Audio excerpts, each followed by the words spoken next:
하나님 말씀은 갈라디아서 2장 21절입니다. 갈라디아서 2장 21절.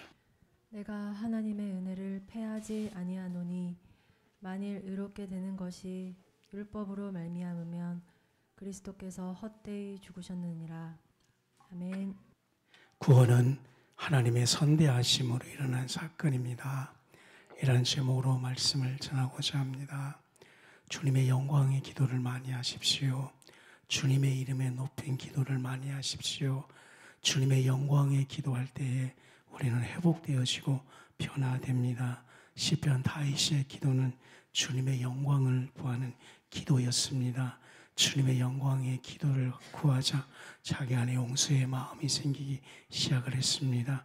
용서의 마음이 들어오면 모든 것들을 회복시킬 수 있는 것입니다. 내 용서는 우리의 것이 아닙니다. 영의 기도할 때, 하나님의 영광의 기도할 때에 임하는 축복의 역사입니다.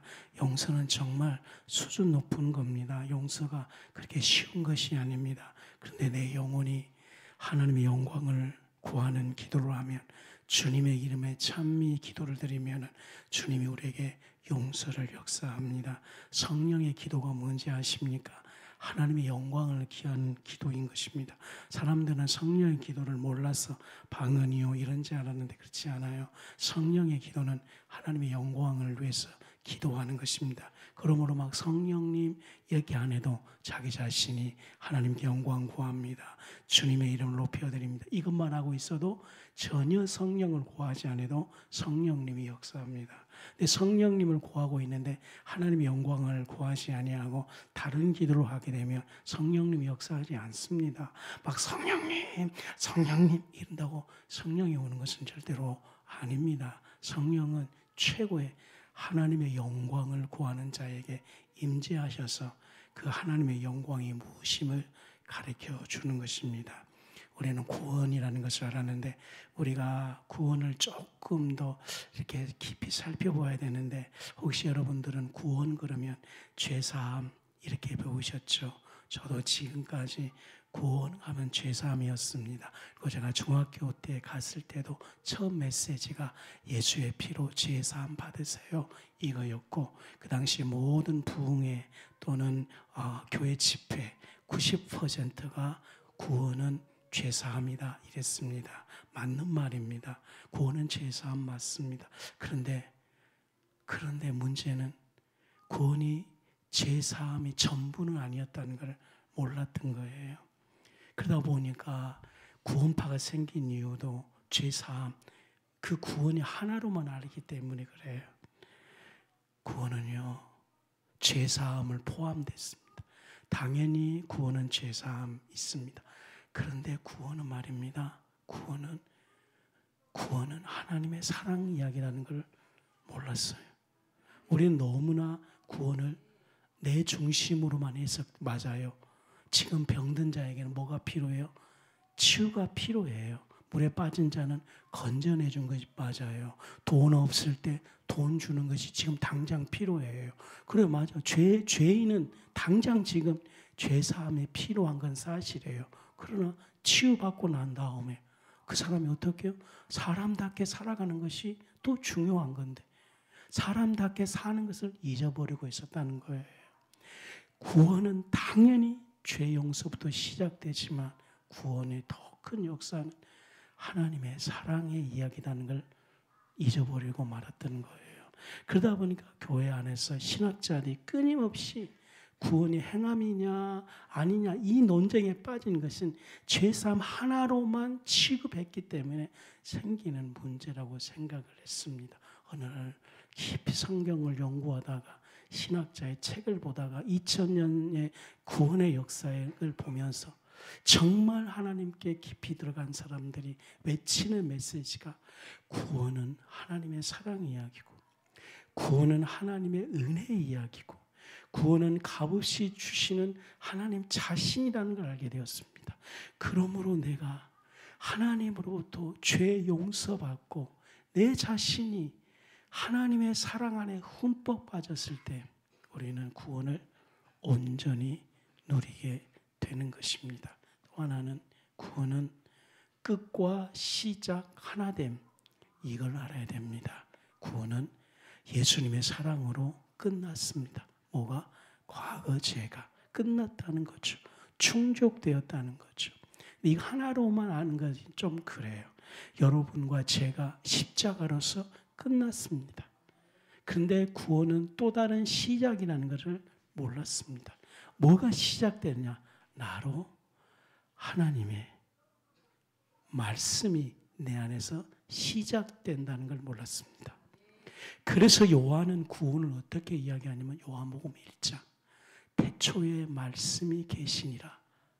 저는 그것이 이제 내게 와요. 요한이 그토록 우리에게 소개시켜주고 싶어한 구원의 누름은 뭐냐? 로고스인 예수님이시다. 이렇게 가르쳐주는 거예요. 요한은 구원을 로고스 예수다. 요한복음을 통해서 가르쳐주는 그 뜻을 알았어요. 창세기 1장은 하나님이 인간에게 태초에 물질의 시작을 가르쳐주는 날이었어요. 하나님이 시작을 갖춰주자, 물질의 시작을 갖춰주자, 태초를 시작을 갖춰 모든 것이 시작되었습니다. 자연계도 시작되어지고 물 흐름도 시작되어지고 다 시작되었어요. 자연의 아름다움도 시작되었어요. 그 태초의 시작이 얼마나 위대하고 강대했던지 모든 별들, 태양계 중심, 정확한 과학적인 근거에서 돌 수 있었던 이유는 태초에 하나님이 자연계를 시작했기 때문에 그렇습니다. 근데 요한은 우리에게 내 안에서 주님이 오셔서 십자가에서 우리 안에 구원이 시작됐으면 로고스가 우리 안에 시작되고 있음을 우리 안에서 선언하고 있는 겁니다. 로고스가 여러분 안에서 시작되는 것, 로고스 예수님이 내게서 시작되는 것, 요한의 외침을 외칩시다. 로고스이신 예수, 말씀이신 예수, 이걸로 끝나는 거예요. 로고스는 예수, 말씀이신 예수, 말씀이신 예수가 다른 데서 시작되는 것이 아니고 너희 안에서 시작된다는 것. 말씀이 시작된다는 겁니다. 말씀이 내 안에서 시작된다는 겁니다. 태양이 빛이 시작되어서 광합성 작용을 하므로 많은 식물들이 그 광합성을 먹고 잎이 되고 열매가 되고 되어지는 것처럼 내 안에서 로고스가 시작될 때에 하나님의 근본 안에 있는 말씀이, 하나님 본질 안에 있는 말씀이, 하나님의 놀라운 그 말씀의 우렁찬 본질의 말씀이 내 안에서 시작된다는 거죠. 이것이 로고스 예수님이십니다. 이걸 묵상하니까 정말 놀라웠습니다. 죄사함 너무나 컸습니다. 그런데 내게서 시작된 그 예수님을 내 안에 시작된 출발점, 이제 너 시작이다. 그걸 하지를 못했다는 겁니다. 그 시작이 오늘 복음서의 말씀을 통해서 하나하나 여러분이 시작되십시오. 오늘 하나는 누가복음 6장 41절로 42절 어떻게 내 안에 말씀이 시작이냐? 티와 들보입니다. 주님이 이렇게 말씀했습니다. 들보를 빼어라 네가. 그래야지만 다른 형제 티도 뺄 수 있다.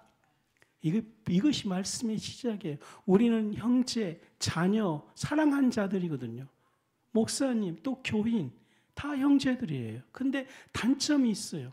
그 티를 빼려고 하는 거예요. 티만 빼면 관계도 좋아지고 성숙하고 성장되는 거예요. 근데 주님은 말씀하는 겁니다. 네가 들보를 빼지 못하면 그 티를 네가 지적할 때 둘이 관계가 나빠진다는 겁니다. 그건 맞아요. 티가 있어요 말할 때 그거 진짜 어렵게 이야기했는데 그 듣는 사람이 마음에 상처받고 도리어 그 티를 빼질 못하는 거예요. 못 뺀다니까. 빼야 돼요. 국가도 그렇잖아요. 지금 빼면 되는데 서로 티를 빼라 하는데 그걸로 원수가 되는 거예요. 주님은 우리에게 말씀하셨어요. 네 들보를 빼야 된다. 알았어 이제. 이 들보 빼는 것이 얼마나 어려운다는 걸 알게 되는 거예요. 성령의 충만 없이는 그 누구도 들보를 빼지 못한다는 겁니다.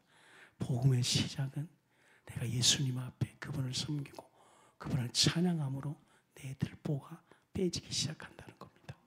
그리고 빼진 만큼 자녀들에게, 형제들에게, 사람들에게 티를 뺄 수 있는 그런 사람으로 만들어준다는 겁니다. 이것이 하나 예를 드는 거예요. 복음서 전체 단계. 그러면 이렇게 성경을 보십시오. 정말 구원을 받아야 하는 죄인으로서 성경을 딱 보십시오.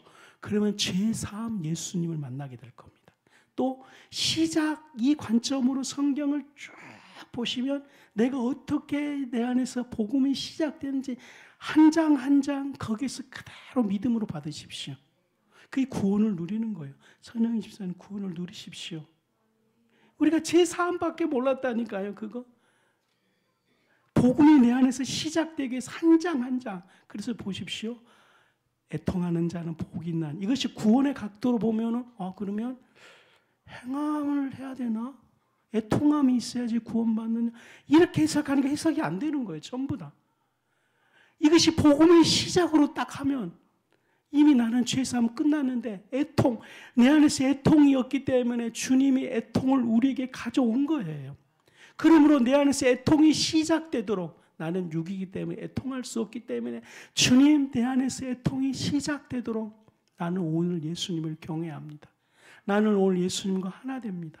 나는 예수님 마음과 하나 됩니다. 근데 어느 날 이 애통이 내게 임하는 거예요. 그러니까 주님이 네가 말해 애통하는 자는 복이 있나니 위로를 받기 시작하는 거예요. 이것이 자기 안에 복음이 애통이 시작되는 이것이 마태복음 전체를 다 그렇게 성경을 보시길 바랍니다. 오늘 하는 들보 이것이 내 안에서 시작되도록. 왜냐하면 우리 교인들이 성장되기를 원하는 거예요. 우리 교인 나는 들보를 티를 빼내야 하는 게 목회자예요. 근데 내가 들보를 빼지 않는 상태에서 설교에 티 빼라면 효과가 없는 거예요. 그런데 이 들보를 뺄 수 없기에 나는 오늘 또 성령 충만함을 간구하고 더 예수 이름을 부르고 더 주님 앞에 엎드리고 오늘 또 일찍 일어나서 막 방언 기도하고 왜 내 들보를 깬 다음에 난 여러분 티를 빼는 작업을 할 것입니다. 두려움의 티를 뺄 것입니다. 용기 없는 것을 빼낼 것입니다. 용서할 수 없는 것들을 오늘 말씀의 티로 다 뽑아낼 것입니다. 그러면 이것이 빠진 분들이 있거든요. 막 목사님 기적이 일어났어요. 용서할 수 없는데 내가 막 안아줬어요. 이것이 복음의 시작이 일어나고 있는 거예요. 이거는 시작에 불과하는 거예요. 언제까 어느 수준까지 가버렸냐면 네가 육이 십자가를 질 수준까지로 우리를 인도하는 것입니다. 그거는 또 하나는 하나됨입니다. 예수님과 하나 되어서 가는 역사입니다. 여러분들에게 말합니다. 구원은 하나님의 사랑의 이야기입니다. 구원은 제사함입니다. 구원은 시작입니다. 내게서 하나님을 알아가는 시작. 하나님을 알아가는 시작. 하나님을 알아가는 시작. 할렐루야. 하나님을 알아가는 시작이에요. 구원을 누리십시오. 그러면 하나님을 알아가는, 그러면 구원이 한 번이 아니라, 그래서 구원은 성장이라고 말을 하고요. 구원이 너게 잘 알아, 다 이해되는 거인지. 하나님을 알아가는 계속 주님 우리 교인들 구원을 누리게 해주십시오. 죄사함 받고 하나님을 알아가는구나. 왜냐하면 하나님을 알아가는 것만큼 변화돼요. 하나님을 알아가는 것만큼 성장해요. 하나님을 알아가는 것만큼 내려놓아요. 하나님을 알아가는 것만큼 자기 포기가 돼요. 하나님을 알아가는 것만큼 도전하게 되는 거예요. 하나님을 알아가는 것만큼 믿음을 갖기 시작하는 것입니다. 그러므로 오늘요, 구원은 언제 사건이냐면, 사건이다 그래요. 구원은 어떤 사건이냐면은, 구원파가 몰라가지고 구원이 날짜 언제 했느냐, 그래 사건이라고 말하거든요. 잘못된 거예요. 구원은 자기 확신이 아니에요. 자기 날짜를 잡는 것 아니에요. 자기 뜨거움이 아니에요. 자기가 아닙니다. 구원은 하나님의 사건이에요. 그래서 저는 하나님의 선대하심으로 일어난 사건이다, 이렇게 명칭하는 겁니다. 이거 하나로 저는 완전히 아멘 됐어요. 내게서 하나님, 주님의 선대하심으로 내 안에 사건이 일어나게 하소서. 근데 나는 이것이 내게서 하나, 그러면은 이건 내게서 확인돼야 되거든요. 확인 어떻게 해요? 성격이 아니에요. 예수님 앞에 주님을 찬양하십시오. 주님 내 안에서 하나님 위대한 사건이 일어났는데 주님 나로 알게 해주십시오. 왜냐하면 어떤 사건이 일어나면은 그 사건을 이야기로 듣는 사람도 있고 사건을 목격하는 자도 있고 사건에 참여하는 자도 있어요. 그러면 보는 느낌이 다 틀린 거예요. 주님이 내 안에서 지금 사건을 일으켰는데 나로 그것을 느끼게 하시고 참여하게 해주십시오. 이 은혜를 구하면 일생 동안에 구원에 일어나는 사건들이 내 안에서 끊임없이 어제 일어나는 것처럼 20년 전에 일어났는데 오늘 일어난 것처럼 생생하게 그 감정 그대로 그 느낌 그대로 내 안에서 일어나게 되는 것입니다. 중요한 것은 하나님의 선대하심으로 일어나는 사건입니다. 그래서 칭의는 바로 오직 은혜로 일어난 사건입니다. 자격이나 공로 전혀 없습니다. 근데 이거 꼭 조심하십시오. 이거 이야기할 때 이 하나님의 선대하심을 설명할 때 비교급으로 설명하면 안 됩니다. 자꾸 이걸 설명하려고 그러거든요. 뭐냐면 우리의 어떤 공로도 안 돼요. 선으로 안 돼요. 정말 헷갈려 버린다. 나중에. 왜냐하면 인간은 선하게 사는 것이 핵심인데 선한 것이 아니다 그러고 보니까 이거 막 헷갈리기 시작하면 열심도 아니에요. 교회 나온 것도 아니에요. 안식을 지켜도 안 돼요. 11조 내도 그럼 뭘 어떻게 하는 소리예요, 막. 아니다니까요. 하나님의 선하시면 어떤 우리의 삶과 비교가 안 되는 거예요. 비교급으로 하나님의 선하심을 설명한 거 아니에요. 그냥 하나님의 선하심이에요. 이것을 절대로 놓치면서는 안 됩니다. 하나님의 선하심을. 그래서 제가 오늘 자격과 공로가 전혀 없는 죄인에게 베푸신 가장 큰 은혜는 죄인임을 느끼는 겁니다. 근데 죄인은 율법을 통해서 느끼는 거죠.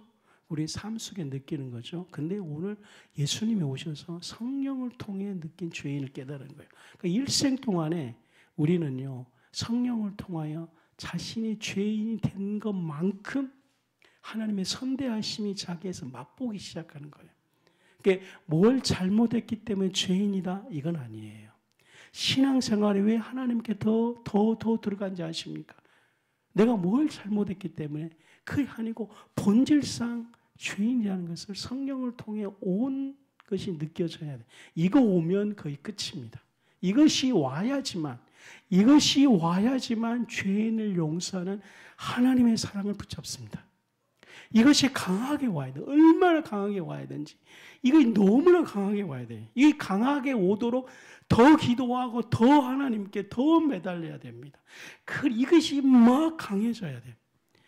이게 얼마만큼 강해져야 되냐면, 얼마만큼 깊어져야 되냐면, 그래야지 하나님의 선대하심을 알기 시작하고, 그때서야 비로소 나의 자격이 아니에요. 나의 공로가 아니에요. 하나님의 사랑이에요. 외치기 시작하게 됩니다.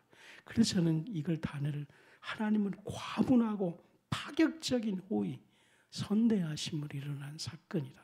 이렇게 정의를 내렸습니다.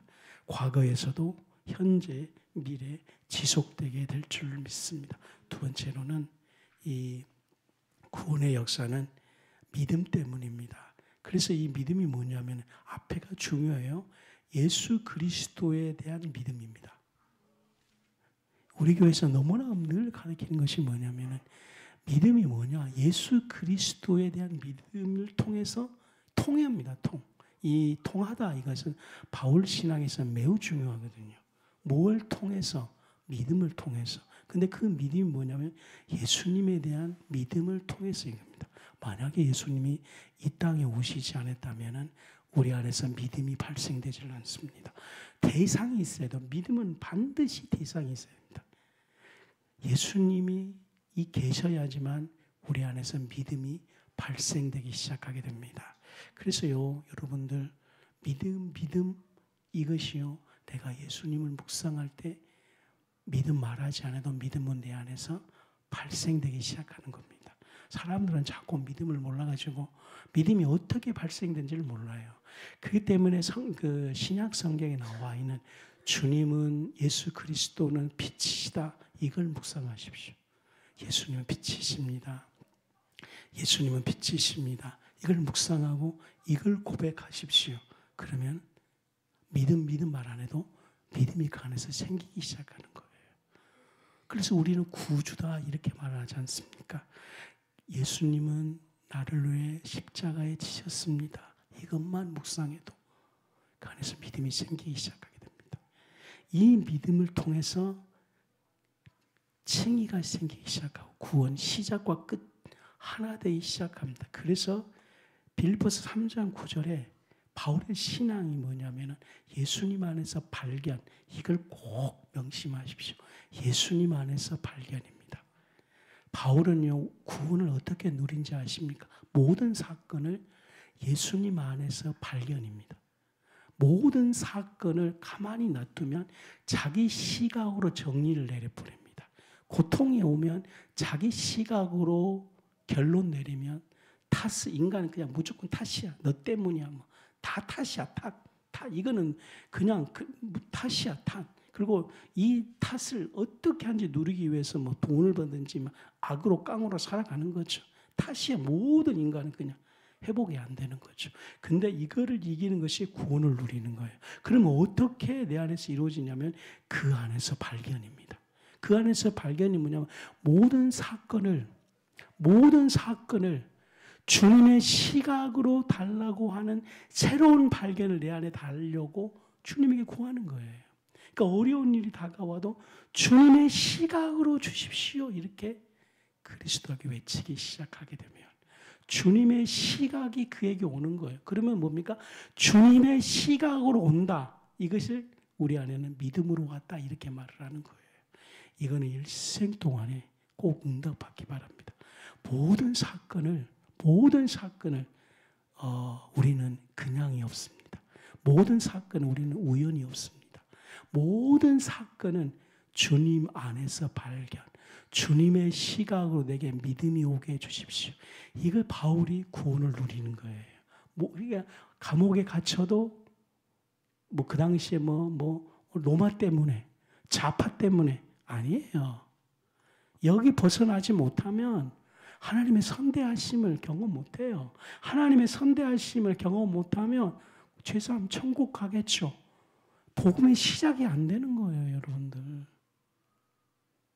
그래서 바울은 모든 시각에서 자기 유대인의 시각, 그 다음에 자기가 가지고 있는 로마 시민권의 시각이 아니라 주님의 시각으로 내가 그걸 믿음으로 와서 이거 알았다. 발견 아닙니까? 그 안에서 발견되기 위해서, 그 안에서 발견되기 위함, 그 안에서 발견되기 시작. 그래서 바울이 외치 않습니까? 나로 로마 감옥에 인도하신 것은 나로 로마의 복음을 전케 하는 하나님의 위대한 계획이다. 나는 이 계획을 믿음으로 받아들여서 내 앞에 어려운 일이 있고 죽음이 있더라도 나는 저 로마의 복음을 전하도록 막히지 않도록 복음 전하는 것이 사단의 방해가 임하지 않도록 기도해달라. 그렇게 말씀하는 것입니다. 바울이 그 안에서 발견 구원을 누리십시오. 이 바울의 표현이에요. 복음이 내게서 시작되십시오. 바울은 그래서 하나됨을 누린 것이에요. 저는 우리 교인들이 이런 놀라운 그 안에서 발견, 난 이걸 여러분들에게 막 외치고 싶어요. 그 안에서 발견. 선영희 집사님, 우연은 없습니다. 예수님을 붙들게 되면 그 안에서 왜 보내는지 하나님을 시각을 보여주는데 그 시각이 예수님 그러면 자기 안에 믿음을 탁 오는 거예요. 시각이 내 안에 탁 온 상태가 믿음이 왔다는 소리예요. 그 믿음이 오면 이제 예수님에 대한 이 믿음이 오는 거예요. 그때 하나님의 칭의가 이루어지기 시작하는 거예요. 하나님의 선대하신 사건이 일어나기 시작하는 거예요. 그러면 여러분 그 믿음이 오면은 문제 생기면 주님이 주신 기도 제목이구나. 나 이거 믿음으로 반드시 승리하라. 왜냐하면 믿음이 꿈틀거리기 때문에 그래요. 하나님의 선대한 사건, 역사가 일어나도록. 하나님의 선대한 사건이 구약에서 많이 일어났잖아요. 홍해 갈래 기도하고 사자 입을 찢기도 하는 그 역사, 이 하나님의 선대한 사건을 내가 반드시 참여하고 느끼고 누리라. 시작이에요, 시작. 하나님의 선대하신 기적의 사건이 되도록 그 안에서 발견되기 바랍니다. 이걸 여러분들에게 추구합니다. 오늘 이 믿음이 오도록. 그러면 히브리서 11장의 믿음이 바로 그거죠. 히브리서 11장을 구원을 누리십시오. 그 말도 돼요. 하나님의 선대하신 사건들이 어떻게 그 믿음의 사람들에게서 누렸는지 히브리서 11장을 쭉 읽어보십시오. 어떻게 그들이 안에 믿음이 들어와서 믿음으로 행했더만 그들의 삶 가운데 하나님의 선대하신 사건들이 막 일어나기 시작하는 거예요. 설레입니다. 이것을 제가 꿈꾸고 있습니다. 저는 여러분들 그냥 여러분들 보지 않고 이 믿음으로 여러분들 보고 있습니다. 역시 방언 기도가 참 좋은 것 같아요. 방언 기도 막 하고 있으면은 집에서 여러분 얼굴 보면서 여러분들의 모습을 보는 것이 아니고 하나님의 선대하신 사건이 여러분의 믿음 안에서 일어나는 것들을 보는 거예요. 그래서 제가 집사님 믿음으로 출발, 집사님 출발 외치는 것입니다. 세 번째로는 이 회심의 역사는 개인적입니다. 주님과 회심은요, 죄인이 자기 죄를 회개하고 예수님을요 개인적입니다. 이 놀라운 역사이죠. 구약은 개인적이 아니에요. 예수님이 오심으로 개인적입니다. 개인적이에요. 하나님과 나는 개인적이에요. 목사가 끼지 않도록, 교회가 끼지 않도록, 신부님이 끼지 않도록, 교황이 끼지 않도록 오늘도 개인적이에요. 복음의 놀라운 것은요, 만입이 자기 입으로 예수님을 구주로 고백할 수 있도록 허락하는 사건입니다. 하나님이 말씀하셨어요. 하나님의 이름을 아무에게 둔 적이 없다 그랬습니다. 하나님의 이름을 우상에 준 적이 없습니다. 창세기 보면 그때서야 비로소 사람이 여호와의 이름을 부르더라 그랬습니다. 에덴 동산에서도 하나님의 이름을 함부로 아담에게 입을 준 적이 없어요. 하나님의 이름을 아무에게 준 줄 아니에요. 여호와 이름이 개들에게 불린 이름이 아니에요. 인간이 함부로 하나님의 이름을 부른 것은 아닙니다. 그래서 이스라엘 백성을 선택해서 집단적으로 여호와 이름을 성막 안에 놔둔 거 아닙니까? 누구나 함부로 여호와 이름을 부른 적이 없어요. 그런데 그리스도가 오심으로 자기 죄인이 하나님의 이름을 혼자 부르도록 허락하신 축복의 사건이에요. 저는 신앙의 시작과 끝이 내 입이 예수님의 이름을 부를 수 있는 은총을 주신 거예요. 이건 너무나 귀중한 사건이고 내게 가장 축복하는 거예요. 그러므로 다 주었다. 이렇게 믿음으로 고백하십시오. 더 이상 다른 방법 없다. 다른 거. 지금 교회 안에서 왜 사람들이 힘들어하는지 아십니까? 다른 거. 자꾸 다른 거. 지금 왜 그렇게 된지 모르겠어요. 다른 거. 저의 가장 연약하지만 장점이 뭐냐면 다른 거 없습니다. 다른 목사님 막 기가 막힌 막 영성한데 가지 않습니다. 10시간 기도하는 와가지고 성령사에 가신 분 별로 그냥 참고 상황이에요. 개인적으로 내게 예수님의 이름을 주었다니까요. 물론 현실이 안 풀려도 하나님이 다 준 거예요. 그런데 지금 사람들이 안 풀려지니까 다른 쪽으로 뭔가 이걸 고백하십시오. 아니 하나님은 최고의 역사를 다 주었는데 그걸 누리지 못하고 사용하지 못하고 그래서 교회들이 힘들어지는데 가장 귀한 걸 줬잖아요. 이것을 부르시기 바랍니다. 이 개인적으로 예수님을 구주로 밀어낼 때 일어난 사건입니다. 회심될 때 죄인이 하나님께 칭의된 것을 누리게 됩니다. 네 번째로는요, 이 구원의 역사는 주 되심을 인정하는 겁니다. 오늘 또 믿음이 나왔죠. 아까는 예수님에 대한 믿음이죠. 이 믿음이 구원을 일으키는 건데, 믿음은요, 나의 주권을 내려놓고 주 되심을 인정하는 것입니다. 주 되심을. 믿음은 뭐냐면 주 되심을 인정하는 거예요. 그러니까 믿음은 그리스도의 주 되심. 그래서 그리스도가 주님이시잖아요. 주님. 주 되심을 인정하는 거예요. 다른 쪽으로 빠지지 마십시오. 다른 설교는 여러분에게 주신 하나님의 선물이에요. 여러분 좋은 노래 들으면 너무 좋잖아요. 좋은 설교 들으면 너무 좋아요. 나는 그게 너무나 하나님이 주신 선물이라고 생각해요. 진짜로. 진짜 아침부터 여러분 유튜브에서 들려진 설교 있잖아요. 그걸 들으십시오. 그러면서 하나님이 내게 좋은 선물 주셨어. 내게 이렇게 말씀을 들을 수 있도록 선물 주셨어. 들으십시오. 그런데 믿음은요, 설교가 아니에요. 그리스도의 주 되심을 계속해서 삶 속에서 인정하는 거예요. 주 되심을 인정하는 것만큼 하나님의 선하심, 그 죄사함 끝과 시작과 하나됨의 역사가 일어나기 시작하는 겁니다. 현실에서 이거는 누구도 해줄 수가 없어요. 주 되심을. 여러분 가인이 예배 실패했는데 하나님이 나타나셨잖아요. 너 예배 아니다. 완전히 보여주셨잖아요. 아벨에게만 불이 임했잖아. 이만큼 완전한 목격이 어디 있습니까? 그런데 하나님이 다 주셨거든요. 다 보여주셨거든요. 완벽하게 보여주셨잖아요. 하나님은 완벽하게 보여줬지만 그 다음은 가인이 해야 돼요. 가인이 보여준 거 보고 자기가 회개하고 돌이켜야 돼요. 이거는 대신해 줄 수 없는 거예요.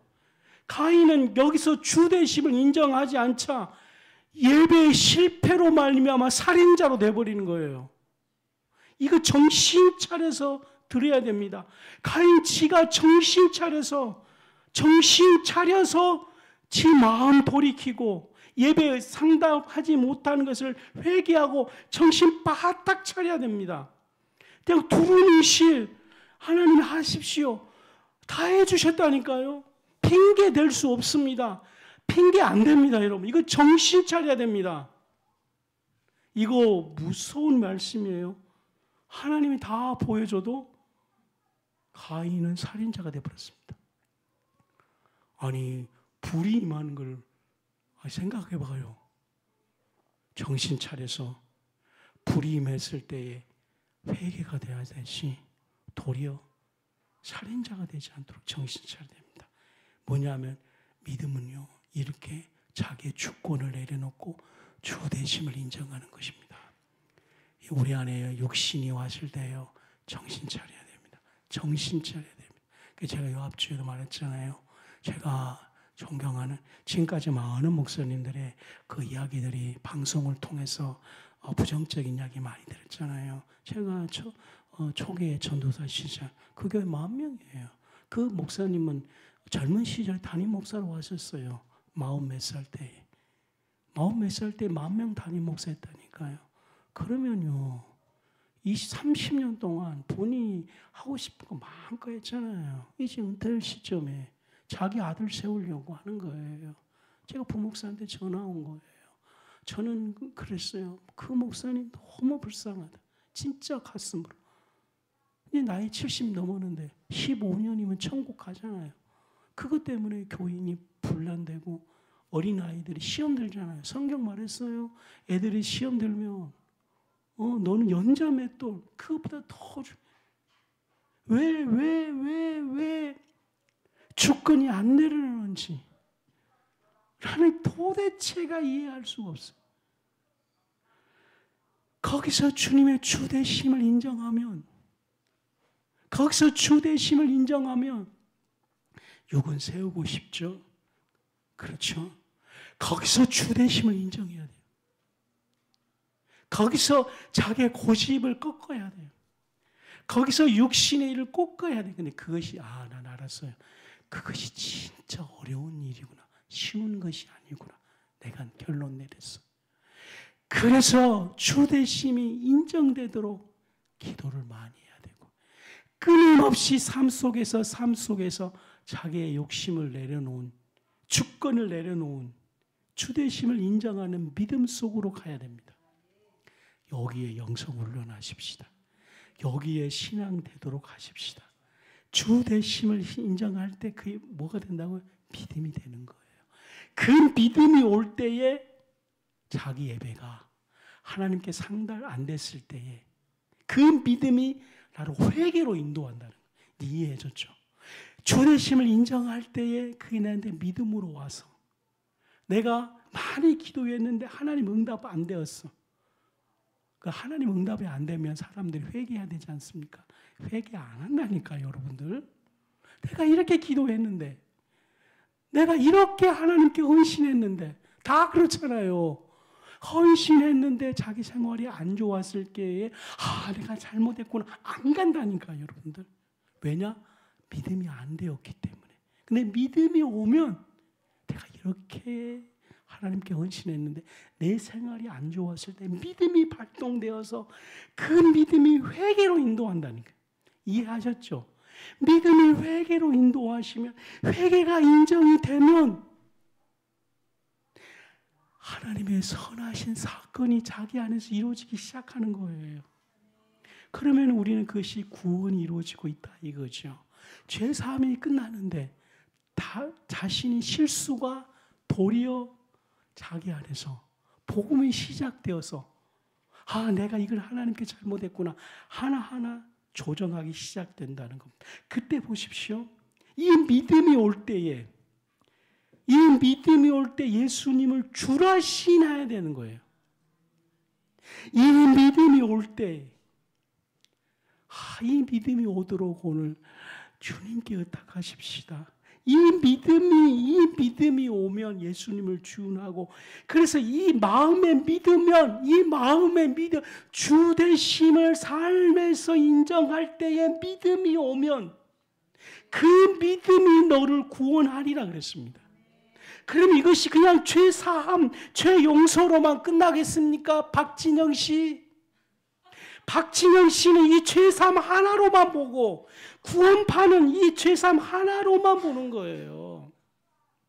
이것이 아니고 그 믿음이 오면 예배를 받지 않은 하나님의 마음이 전달되는 거예요.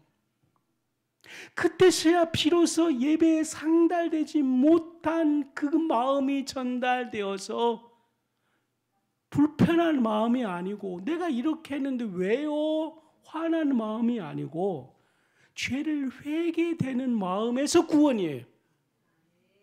이 구원을 누리시기 바랍니다. 그러면 오늘날 교회 직분에 있는 사모님, 목사님들이 죄사함의 구원을 받았지만 이런 구원을 얼마나 누리지 못하고 있는지 많이 증거해서 보고 있잖아요. 끊임없이 미워해도 그것이 그냥 자기화되어 버리는 거예요. 자기 인격화되어 버리는 거예요. 자기화. 오랜 시절부터 자기와 함께 살아서 자기인 줄로 알고요. 막 이렇게 막 욕하고 미워하고 뒤에서 뒷담화되고 그게 자기가 되어버리는 거예요. 근데 하나님께서 그걸 다 아시는데 그 예배를 안 받은 것을 보여준 적이 있어요. 그 사람에게. 그러면 도리어 화가 나고 모른 체하고 그러는 거예요. 그것에서 구원을 받아라는 거예요. 그래서 10절에 사람이 마음에 믿어. 이것이 되는 거예요. 마음에 믿어. 구원이 된 상태에서 마음이 된 상태. 그 마음이 된 상태가 의에 이르는 거예요. 진짜 아멘 좀 해주셔야 되는데. 그 의가 된 상태에서 입으로 시인하는 거예요. 그럼 여기서 말하는 구원은 얼마나 놀라운 거예요. 하나님이 이걸 주고 싶어 하는 거예요. 일생 동안에 이 구원을 누리시기 바랍니다. 예수님이 이걸 다 주시는 거예요. 마음에 믿어서 죄사함 말고요. 마음에 믿어 의에 이르고 이 마음에 믿어 의에 이르다면 삶에서 주되심을 인정하는 거예요. 그러면 믿음이 오는 거예요. 믿음이 오면 거룩하신 하나님이 제시한 너 잘못됐어. 이것이 그대로 전달돼요. 그렇게 된 상태에서 주님 그리 아니하실지라도 이게 마음에 되는 거예요. 하나님, 그래서 저는 이제 하나님이 저를 지적하는 것이 하나님 전달돼요. 예전에는 조금 하나님 혼내면 어떨까 이랬어요. 근데 지금은 하나님 더 혼내주세요. 근데 구약이 좋아져야지. 구약이 막 혼내잖아요. 아멘. 주님 저를 더 혼내주세요. 혼내야지만 내가 변화되거든요. 그 마음이 되어서 나는 의에 이르고 싶어요. 의에 이른 상태에서 입으로 예수님, 할렐루야. 이 상태에서 예수님, 이 상태에서 주여, 이해되죠? 이 상태에서 주여. 그래서 그러면 성경에 그래서 내 이름으로 무엇이든지 구하면 들으리라. 그럼 어떤 상태일까? 이 상태. 그렇죠. 내 이름으로 네가 구하면 내가 구원해주고, 내 이름으로 네가 회개하면 응답해주고. 주님, 저도 아직 이르지 못했지만 우리 교인들 다 여기에 도전, 여기에 출발, 마음에 믿어 의에 이루고 그 상태에서 예수님을 부르는 거예요. 저는 느껴져요. 가끔씩 이 상태로 주며 그 예수 이름이 얼마나 귀한지. 그래서 요즘은 열심히 하고 있어요. 이 상태가 되면 우리 같이 사는 여자가 있잖아요. 자고 있으면 제가 기도해주고 오늘 아침에도 기도해주고 그래 지속적. 할렐루야. 여러분도 예수 이름으로 축복 있을지어다. 아멘. 그래서 제가 교회 처음 만나면 기도해 주는데 모 집사님은 맨날 만나서 제가 오늘 기도해 줬는데 오늘 안 해주고 두 번째 만난 집사님을 제가 진심으로 기도해 줬거든요. 성령님이 와서 누군지 알 거예요. 그 기도해 주니까 너무 저도 행복한 거죠. 집사님 할렐루야. 감사합니다. 자, 빠른 속도로 이제 끝내겠습니다. 다섯 번째로는 이 믿음은 결국 굴복입니다. 말씀의 굴복인 것이죠. 여섯 번째로는 전의입니다. 전의. 믿음은요 주권의 전의예요. 전의라는 것은 임금이 아들한테 당신이 임금의 권위를 다 전의해 주는 거예요. 그래서 성령님은 어떤 분들은 전의의 사건이다 그렇게 말하거든요. 엘리야가 엘리사에게 축복권을 전달해 주는 것처럼. 그래서 예수님은 당신을 뭐라고 말합니까? 스승이신 예수님. 예수님은 우리를 죄인으로 불렀는데 또 뭘로 부르셨어요? 제자로 부르신 거예요. 그게 놀라운 거거든요. 실상은. 성경은 우리를 죄인으로 부른 반면에 우리를 제자로 부르셨어요. 왜 제자로 불렀냐면 스승인 예수님께서 당신의 모든 것을 제자들에게 전이하는 거예요. 그러니까 여러분들 구원자 예수님뿐 아니라 스승이신 예수, 랍비이신 예수, 선생이신 예수, 이 주님을 누려야 됩니다. 그래서 스승 되신 예수님의 모든 것들을 전수받아야 되고 전이되어야 되는 것입니다. 그분의 것이 모든 그분의 경험이 내 경험 되도록, 복음서를 볼 때에 그분의 경험이 내 경험 되도록, 그분이 막 불같이 화를 내는 분노가 내 분노가 되도록, 주님의 겟세마네 기도의 방법이 내 기도가 될 수 있도록, 이것이 전인데 저는 그이 바로 하나님 나라에 들어간다고 표시하고 싶은 것이에요. 그분의 모든 것들이 전이 되도록, 즉 주권이 전이 될 수 있도록. 예수님은 여기까지 우리를 초대해 버렸는데 뭐까지? 천국의 열쇠까지. 뭐냐면 네가 풀면 풀리리라. 네가 풀면. 그래서 선교사들은 이거 하라고 보내는, 풀어라. 교회는 뭐냐면 푸는 거예요. 근데 교회가 지금은 푸는 것이 아니고 백성을 분열시키고 있는 것이 너무나 가슴이 아픈 거예요. 막 미어지도록. 교회는 푸는 거예요. 푸는 것이지, 풀 때 이게 주권이 전이가 되어서 이 하나님의 나라에 들어가는 것은 푸는 작업을 하는 겁니다. 하나님의 통치가 우리에게 임하게 되며 거듭나고 중생할 때 하나님의 나라에 들어가는 것입니다. 일곱 번째는요, 믿음은 반드시 대상이 있는데 그것이 바로 그리스도이십니다. 여덟 번째로는 믿음은 인격적인 신뢰입니다. 감정적인 동의만 아니고 믿음은 인격적인 신뢰입니다. 믿음은요, 예수 그리스도의 거룩하고 완전한 인격과 신실하시고 선하신 그분을 의지하는 겁니다. 이거 완전히 정리해 주십시오. 그래서요, 믿음 말하지 않아도 믿음은요, 거룩하고 완전한 인격과 신실하시고 선하신 하나님을 의지하는 겁니다. 그래서 그래서 내가 누차 강조하잖아. 믿음은 다른 것의 비교 대상이 아니에요. 선하게 사는 거 그거 아니다고 믿음을 설명하기 위해서 하는데, 여러분들 주님의 그 완전한 인격과 선하고 비교가 되는 겁니까? 그분은 그냥 높은 봉우리예요. 그냥 봉우리. 그분은 완벽한 분이에요. 누구하고 비교합니까? 우리가 가지고 있는 이 믿음을요. 이 믿음이라는 것은 이 거룩하고 완전한 인격, 그러니까 완전한 인격,